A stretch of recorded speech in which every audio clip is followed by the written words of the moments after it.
El Laboratorio de Técnicas y Materiales nace de una política institucional de la Facultad de Arquitectura. Aproximadamente ya viene desde el año 2008, ¿no? Que había una intencionalidad institucional de poder vincularse al medio. Digamos, la Facultad de Arquitectura tiene diferentes institutos, centros y laboratorios, y por ahí lo que estaba faltando era la transferencia de los proyectos de investigación, ¿no? Vinculándose al medio social y productivo, ¿no? de la región, de la ciudad, etc. Se fueron dando numerosos pasos hasta que se materializa, se constituye este espacio físico, en el cual primero se empezaron a adquirir equipamientos, ¿no? Que fueron a través de diferentes programas de la universidad y de la nación, y en ese proceso también se iban formando dentro de los institutos de la Facultad de Arquitectura diferentes investigadores. Esto en el año 2018, con el nuevo decano, el arquitecto Sergio Cosentino, hay una impronta de darle un mayor protagonismo a este espacio, y finalmente, bueno, se termina consolidando con un grupo de investigadores que provienen de dos institutos. O sea, hoy actualmente el Laboratorio de Técnicas y Materiales depende de dos institutos de investigación de la Facultad de Arquitectura, que es el IRE y el INTUAR, ¿sí? Uno más vinculado a lo que es el hábitat de la tecnología, el otro más vinculado a lo que es la historia, ¿no? al patrimonio construido y urbano de Santa Fe y la región.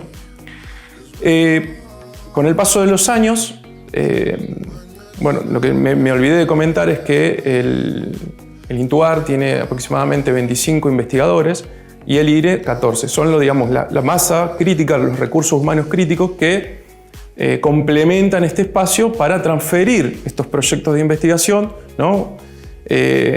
O vincular, ¿no? al medio con estos proyectos de investigación y cómo se llega y cómo se da una respuesta a las necesidades de la región.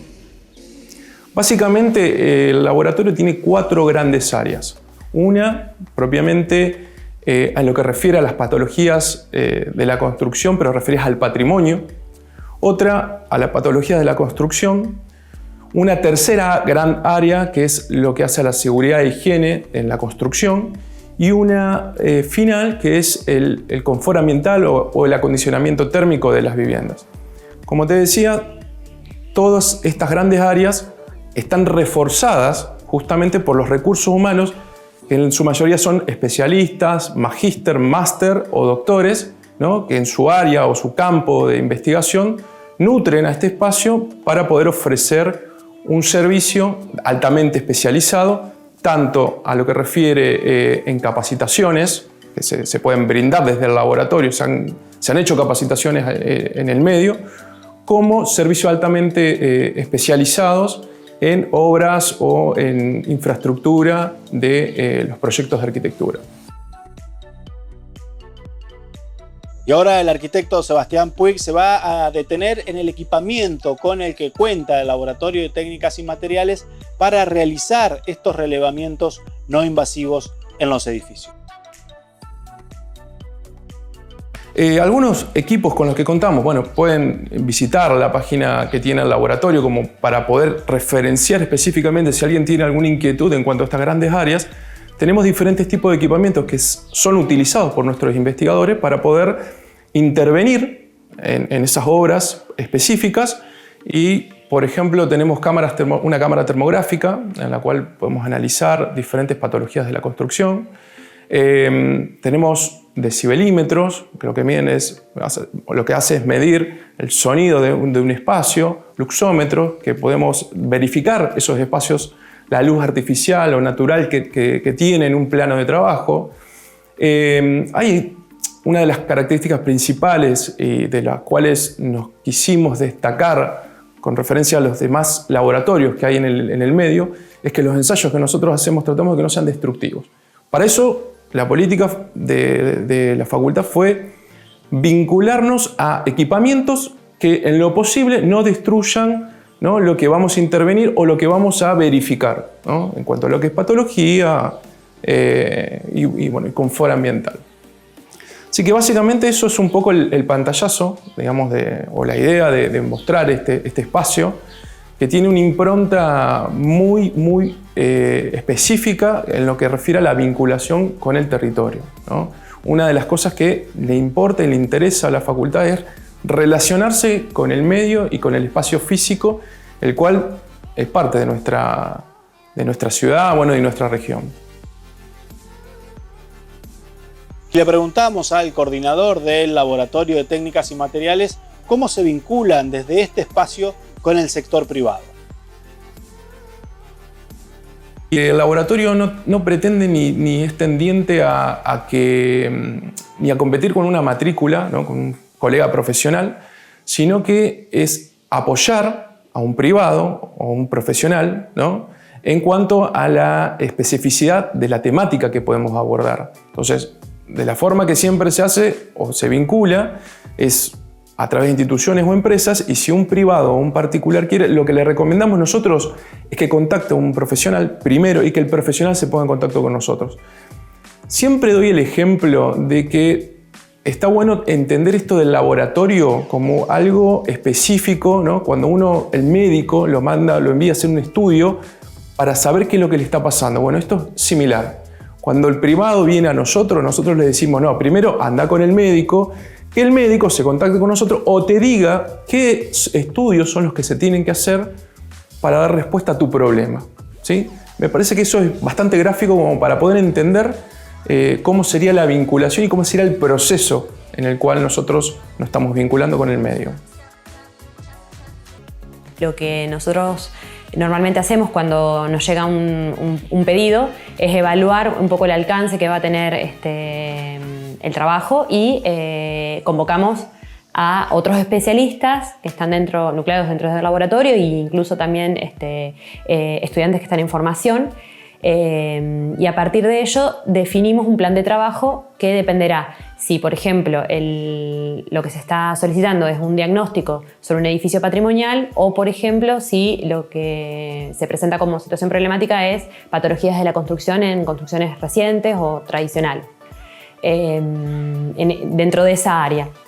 Entonces, por lo general, lo que se busca es entregar un diagnóstico preciso sobre la situación problemática que está cursando esta materialidad o ese edificio. Entonces, para ello nos valemos de algunas técnicas no destructivas de análisis de materiales o de patologías, y bueno, en los últimos años hemos podido acceder a la compra instrumental específico. Por dar algunos ejemplos, contamos con un boroscopio, que es un instrumento que en realidad se puede utilizar en un montón de ámbitos de la construcción o incluso del campo de la ingeniería, y podemos desde inspeccionar un cielo raso histórico que no es posible demoler parcialmente para ver las patologías, hasta inspeccionar un sistema pluvial que se presume que tiene algún efecto nocivo, por ejemplo, en lo que son filtraciones de agua de lluvia, o incluso un bajo piso que, digamos, de una manera poco destructiva o microdestructiva, uno puede acceder y visualizar la situación problemática. También utilizamos, por ejemplo, las cámaras termográficas para detectar puentes térmicos o deficiencias de aislamiento, o bueno, en otras áreas que no son por ahí en la que yo me desarrollo, verificar o chequear sistemas eléctricos. En fin, lo que nosotros intentamos es incorporar equipamiento y personal para que pueda ser utilizado ese equipamiento en distintos campos, en distintas áreas, en función de las necesidades. Y ahora María Laura Elías, especialista en patrimonio arquitectónico, nos va a detallar cuáles son los trabajos más destacados que han realizado desde el laboratorio. Entre algún caso destacado, para mencionar uno que es muy reciente, previo a la pandemia, y se desarrolló en los primeros meses de la pandemia, un emprendimiento inmobiliario local de la ciudad de Santa Fe, en donde se intervenía un inmueble con valores a preservar.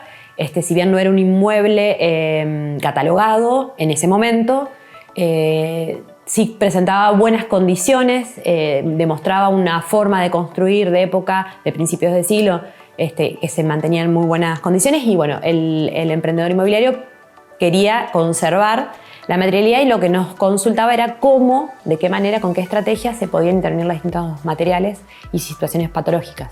Entonces, en ese caso, bueno, convocamos un equipo y se asesoró sobre cómo intervenir superficies continuas, por ejemplo, de muros interiores, cómo resolver algunas situaciones patológicas del sistema estructural. Incluso era una propiedad que tenía mucha roca ornamental en su interior, que suele ser un problema en el sentido de que hacer reposiciones de una roca tan antigua suele ser difícil por la diferencia que se encuentra al nivel comercial, digamos, no es tan fácil encontrar la misma roca para completar.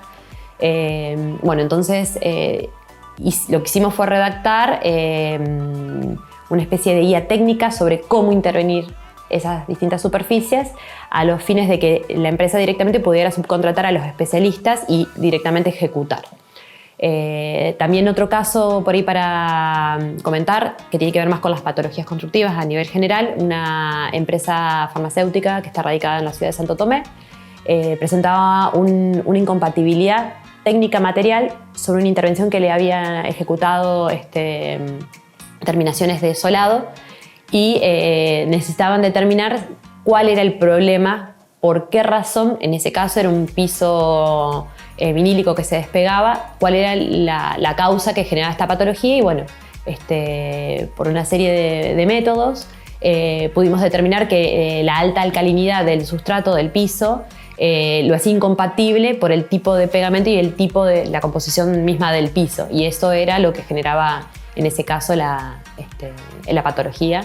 Y bueno, poder asesorar y guiar un poco al comitente sobre qué estrategia era la mejor para revertir la situación.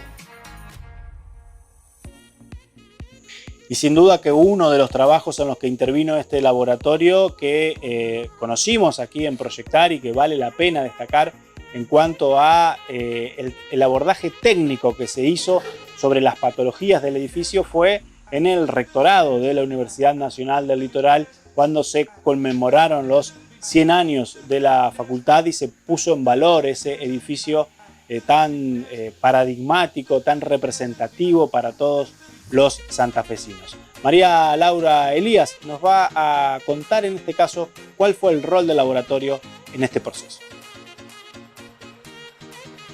El trabajo de rectorado, desde el laboratorio, se prestó servicios más bien específicos, pero sirve como referencia para comentar que desde el laboratorio se presta el servicio desde el diagnóstico, donde solamente resumimos las causas que están produciendo los desajustes o los problemas, pero también podemos acompañar en la elaboración de un proyecto.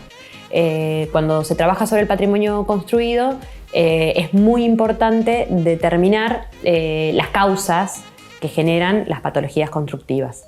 Y sobre esas se desarrolla un diagnóstico que suele ser un documento escrito donde va acompañado de las definiciones, ¿no? Más específicas de las cuestiones materiales y tecnológicas. Y sobre ese diagnóstico es donde un profesional puede actuar en desarrollar un proyecto ejecutivo, porque de esa manera uno puede limitar o sectorizar específicamente las afecciones y tomar decisiones sobre cómo intervenir o cómo revertir esas afecciones. Ya sea, por ejemplo, una degradación de revoque o un ornato que tiene patologías asociadas por su forma de fijación o por su estructura interna, el diagnóstico se limitaría a definir por qué sucede esto y el proyecto de intervención aportaría la información sobre cómo específicamente revertir esa situación.